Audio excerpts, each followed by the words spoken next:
أعوذ بالله من الشيطان الرجيم. بسم الله الرحمن الرحيم. طاسيم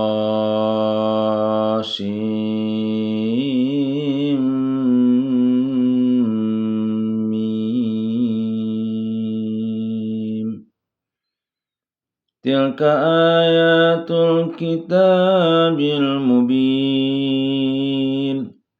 لعلك باخع نفسك ألا يكونوا مؤمنين إن نشأ ننزل عليهم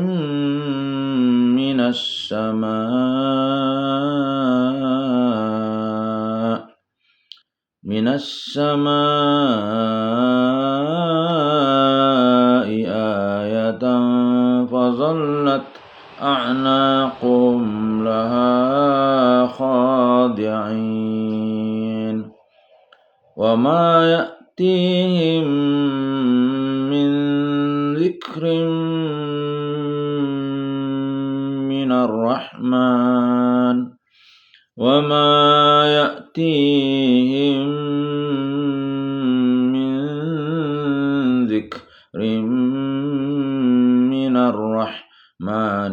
محدث إلا كانوا عنه معرضين فقد كذبوا فسيأتيهم أنباء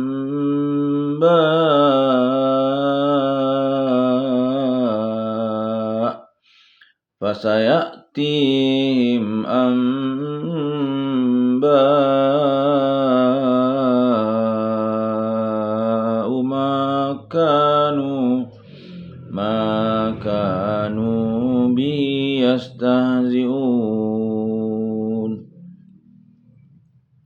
أولم يروا إلى الأرض كم أنبتنا فيها من كل زوج كريم إن في ذلك لآية وما كان أكثرهم مؤمنين وإن ربك لهو العزيز الرحيم وإذ نادى ربك موسى أن ائت القوم الظالمين قوم فرعون ألا يتقون قال رب إني أخاف أن يكذبون ويضيق صدري ولا ينطلق لساني فأرسل إلى هارون ولهم علي ذنب وأخاف أن يقتلون قال كلا فاذهبا بآياتنا إنا معكم مستمعون فأتيا فرعون فقولا إنا رسول رب العالمين أن أرسل معنا بني إسرائيل قال ألم نربك فينا وليدا ولبثت فينا من عمرك سنين وفعلت فعلتك التي فعلت وأنت من الكافرين قال فعلتها إذا وأنا من الضالين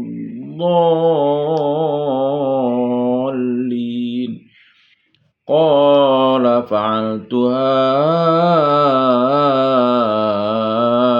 إذا وأنا من الضالين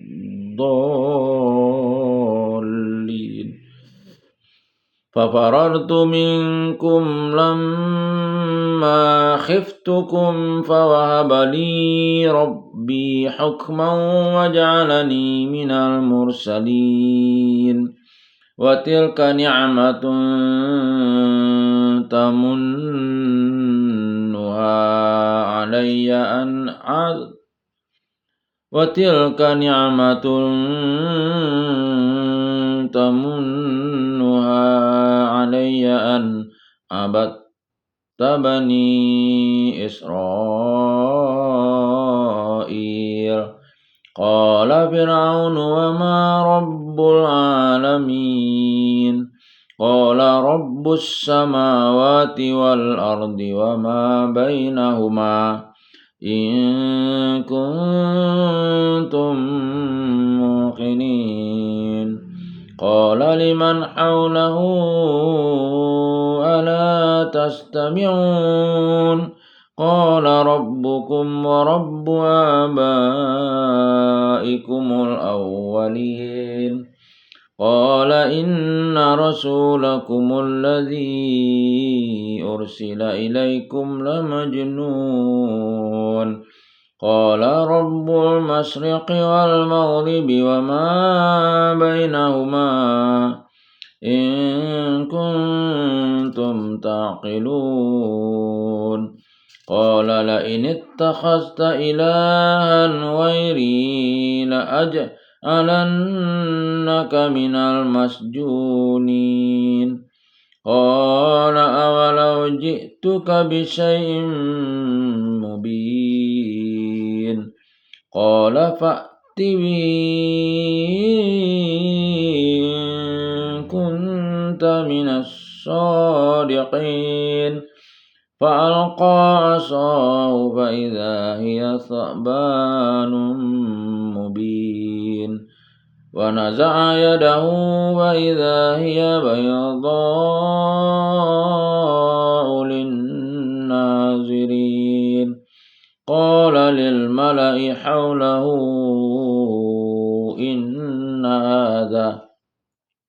إن هذا لساحر عليم يريد أن يخرجكم من أرضكم بسحره فماذا تأمرون قالوا أرجه وأخاه وابعث في المدائن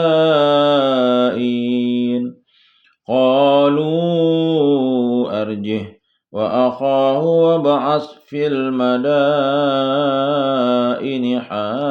حاشرين يأتوك بكل سحار عليم فجمع السحرة لميقات يوم معلوم وقيل للناس هل أنتم مجتمعون لعلنا نتبع السحرة إن كانوا هم الغالبين فلما جاء السحرة قالوا لفرعون أئن لنا لأجرا إن كنا نحن الغالبين قال نعم وإنكم إذا لمن المقربين قال لهم موسى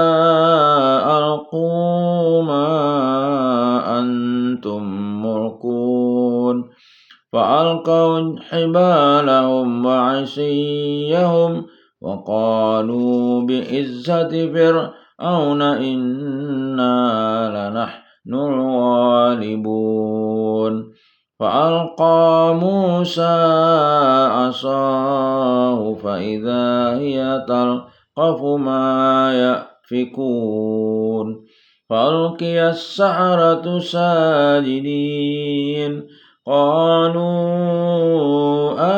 آمنا برب العالمين رب موسى وهارون قال آمنتم له قبل أن آذن لكم إنه لكبيركم الذي علمكم السحر فلسوف تعلمون لأقطعن أيديكم وأرجلكم من خلاف ولأصلبنكم أجمعين قالوا لا ضير إنا إلى ربنا منقلبون إنا نطمع أن يغفر لنا ربنا خطايانا إنا نطمع أن يغفر لنا ربنا خطايانا أن كنا أول المؤمنين وأوحينا إلى موسى أن أسر بعبادي إنكم متبعون فأرسل فرعون في المدائن حاشرين إن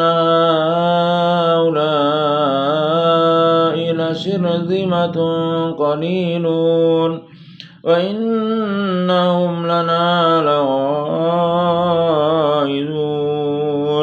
وإنا لجميع حاذرون فأخرجناهم من جنات وعيون وكنوز ومقام كريم كذلك وأورثنا بني إسرائيل فأتبعوهم مشرقين فلما تراءى الجمعان قال أصحاب موسى إنا لمدركون قال كلا إن معي ربي سيهدين فأوحينا إلى موسى أن يضرب بعصاك البحر فانفلق فكان كل فرق كالطير العظيم فانفلق فكان كل فرق كالطود العظيم وأزلفنا ثم الآخرين وأنجينا موسى ومن معه أجمعين ثم أغرقنا الآخرين إن في ذلك لآية وما كان أكثرهم مؤمنين وإن ربك لهو العزيز الرحيم وإن ربك لهو العزيز الرحيم وإن ربك لهو العزيز الرحيم صدق الله العظيم. Terjemah surah Asy-Syu'ara. Terjemah surah Asy-Syu'ara artinya para penyair. Surat Makkiyah diturunkan pada periode Makkah. Surat ke-26 terdiri dari 227 ayat. Aku berlindung kepada Allah dari godaan setan yang terkutuk. Dengan menyebut nama Allah yang Maha Pengasih, lagi Maha Penyayang. Tasim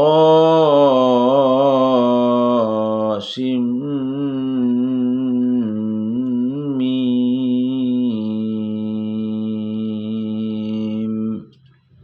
Inilah ayat-ayat kitab Al-Quran yang jelas. Boleh jadi engkau Muhammad akan membinasakan dirimu dengan kesedihan karena mereka penduduk Makkah tidak beriman. 4. Jika kami menghendaki, niscaya kami turunkan kepada mereka mukjizat dari langit yang akan membuat tengkuk mereka tunduk dengan rendah hati kepadanya. 5. Dan setiap kali suatu peringatan baru atau ayat Al-Quran yang diturunkan dari Tuhan yang Maha Pengasih disampaikan kepada mereka, mereka selalu berpaling darinya. 6. Sungguh mereka telah mendustakan Al-Quran, maka kelak akan datang kepada mereka kebenaran berita-berita mengenai apa atau azab yang dulu mereka perolok-olokkan. 7. Dan apakah mereka tidak memperhatikan bumi? Betapa banyak kami tumbuhkan di bumi itu berbagai macam tumbuh-tumbuhan yang baik. 8. Sungguh pada yang demikian itu terdapat tanda kebesaran Allah, tetapi kebanyakan mereka tidak beriman. 9. Dan sungguh Tuhanmu dialah yang Maha Perkasa, Maha Penyayang. 10. Dan ingatlah ketika Tuhanmu menyeru Musa dengan firman-Nya, datangilah kaum yang zalim itu, yaitu kaum Fir'aun. Mengapa mereka tidak bertakwa? 12. Musa berkata, ya Tuhanku, sungguh aku takut mereka akan mendustakan aku. 13. Sehingga dadaku terasa sempit dan lidahku tidak lancar, maka utuslah Harun, agar Harun diangkat menjadi rasul untuk membantunya bersamaku. 14. Sebab aku berdosa terhadap mereka. Musa AS mengatakan bahwa dia berdosa terhadap orang-orang Mesir adalah anggapan orang-orang Mesir, karena sebenarnya Musa tidak berdosa, sebab dia membunuh orang Mesir itu tidak dengan sengaja. Selanjutnya lihat Al-Qasas ayat 15. Maka aku takut mereka akan membunuhku. 15. Allah berfirman, jangan takut, mereka tidak akan dapat membunuhmu. Maka pergilah kamu berdua dengan membawa ayat-ayat kami atau mukjizat-mukjizat. Sungguh kami bersamamu mendengarkan apa yang mereka katakan. 16. Maka datanglah kamu berdua kepada Fir'aun dan katakan, sesungguhnya kami adalah rasul-rasul Tuhan seluruh alam. 17. Lepaskanlah Bani Israel pergi bersama kami. 18. Fir'aun menjawab, bukankah kami telah mengasuhmu dalam lingkungan keluarga kami waktu engkau masih kanak-kanak dan engkau tinggal bersama kami beberapa tahun dari umurmu? Musa tinggal bersama Fir'aun sejak kecil lebih kurang 18 tahun. 19. Dan engkau Musa telah melakukan kesalahan dari perbuatan yang telah engkau lakukan. Perbuatan Nabi Musa AS membunuh orang Qibti. Lihat Al-Qasas ayat 15. Dan engkau termasuk orang yang tidak tahu berterima kasih. Hadis seputar ayat 4. Dari Abu Hurairah radhiyallahu an Rasulullah sallallahu alaihi wasallam bersabda, tidak seorang pun dari para nabi melainkan dia telah diberikan tanda-tanda kenabiannya. Tidak seorang pun dari manusia yang masih mengimaninya seperti keimanan mereka terhadap mukjizat yang diwahyukan Allah kepadaku.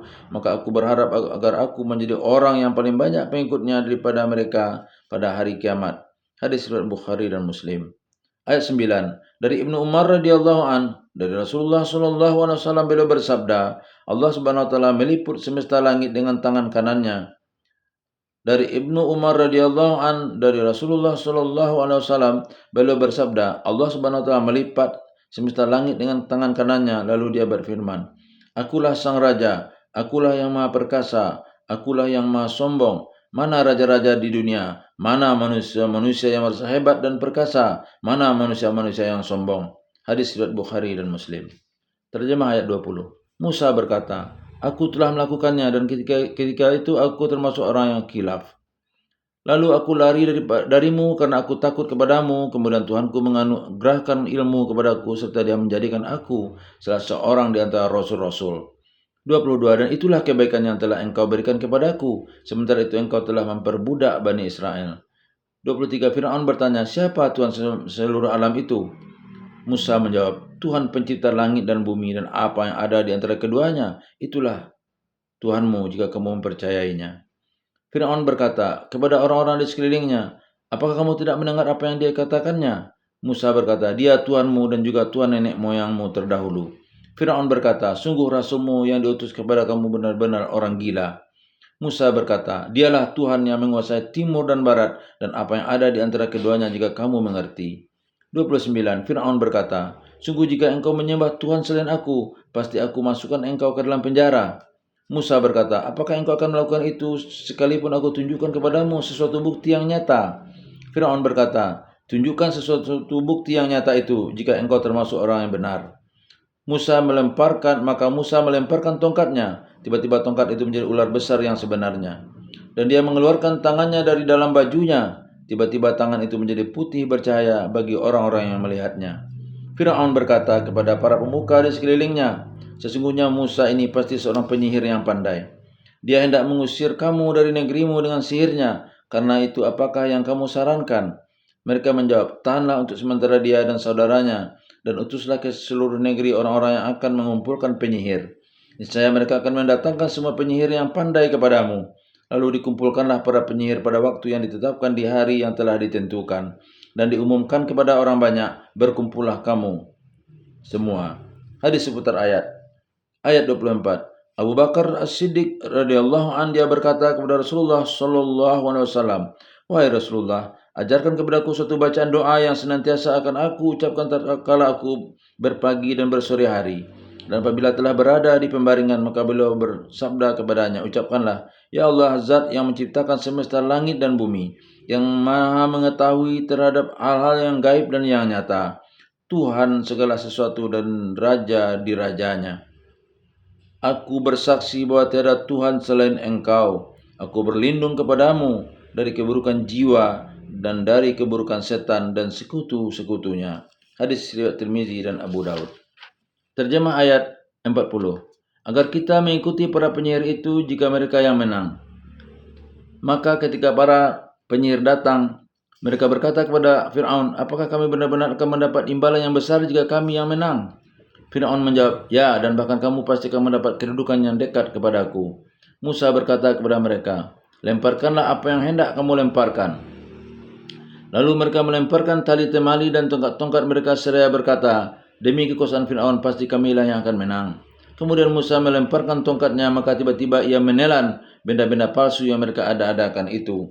Tali temali dan tongkat-tongkat yang dilemparkan penyihir itu yang terbayang seolah-olah menjadi ular, semuanya ditelan oleh tongkat Nabi Musa AS yang benar-benar menjadi ular.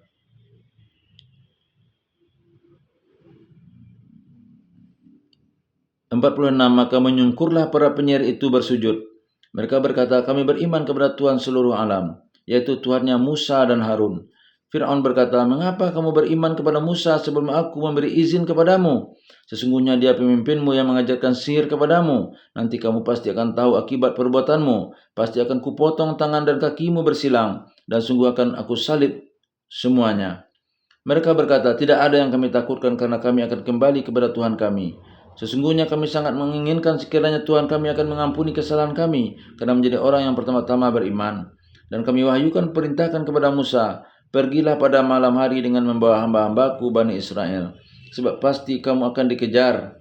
Kemudian Fir'aun mengirimkan orang ke kota-kota untuk mengumpulkan bala tentaranya. 54. Fir'aun berkata, sesungguhnya mereka Bani Israel hanya sekelompok kecil, dan sesungguhnya mereka telah berbuat hal-hal yang menimbulkan amarah kita. 56. Dan sesungguhnya kita semua tanpa kecuali harus selalu waspada.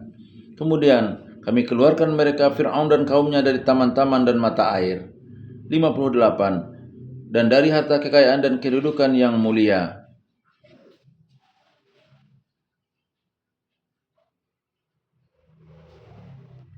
Dengan pengajaran Fir'aun dan kaumnya untuk menyusul Nabi Musa AS dan Bani Israel, maka mereka telah keluar dari negeri mereka, meninggalkan kerajaan, kebesaran, kemewahan, dan sebagainya. Demikianlah, dan kami anugerahkan semua itu kepada Bani Israel. Allah akan memberikan kepada Bani Israel kerajaan yang kuat, kerasulan, dan sebagainya. Lalu Fir'aun dan bala tentaranya dapat menyusul mereka pada waktu matahari terbit. Hadis seputar ayat 51. Dari Abdullah bin Amir radhiyallahu an, Abu Bakar radhiyallahu an berkata kepada Rasulullah sallallahu alaihi wasallam, wahai Rasulullah, ajarkan kepadaku satu doa yang senantiasa akan aku panjatkan dalam salatku. Beliau bersabda, ucapkanlah Allahumma inni zolamtu nafsi zulman katsiran wa la yaghfiru az-dzunuba illa anta faghfir li maghfiratan min 'indika warhamni innaka antal ghafurur rahim. Ya Allah, sesungguhnya aku telah berlaku zalim terhadap diriku dengan kezaliman yang tiada terkira dan tiada yang mengampuni dosa kecuali Engkau. Maka ampunilah aku dengan ampunan dari sisimu. Sesungguhnya Engkau Maha Pengampun dan Maha Pengasih. Hadis riwayat Bukhari dan Muslim.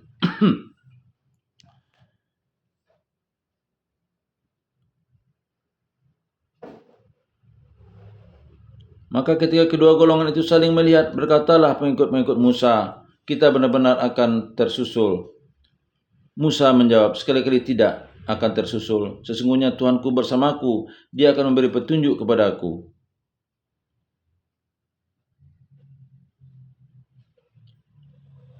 Lalu kami wahyukan kepada Musa, pukullah laut itu dengan tongkatmu, maka terbelahlah lautan itu dan setiap belahan seperti gunung yang besar. Dan di sanalah kami dekatkan golongan yang lain. Yang dimaksud dengan golongan yang lain ialah Fir'aun dan kaumnya. Maksud ayat ini ialah di bagian laut yang terbelah itu Allah mendekatkan antara Fir'aun dan kaumnya dengan Nabi Musa AS dan Bani Israel. 65. Dan kami selamatkan Musa dan orang-orang yang bersamanya. Kemudian kami tenggelamkan golongan yang lain. Sungguh pada yang demikian itu terdapat suatu tanda kekuasaan Allah, tetapi kebanyakan mereka tidak beriman. 68. Dan sesungguhnya Tuhanmu Dialah yang Maha Perkasa, Maha Penyayang. Hadis seputar ayat 65. Dari Ibnu Abbas radhiyallahu an dia berkata bahwa ketika tiba di Madinah, Rasulullah SAW melihat orang-orang Yahudi dan sedang berpuasa Asyura. Lalu beliau bertanya, ada apa dengan hari ini? Orang Yahudi menjawab, ini adalah hari yang bagus, hari di mana Allah menyelamatkan Bani Israel dari musuh mereka Fir'aun, dan Musa berpuasa pada hari ini. Rasulullah SAW bersabda, aku lebih berhak dari atas Musa daripada kalian. Lalu Rasulullah SAW pun berpuasa dan memerintahkan para sahabatnya untuk berpuasa. Hadis riwayat Bukhari. Billahi taufiq wal hidayah. Assalamualaikum warahmatullahi wabarakatuh.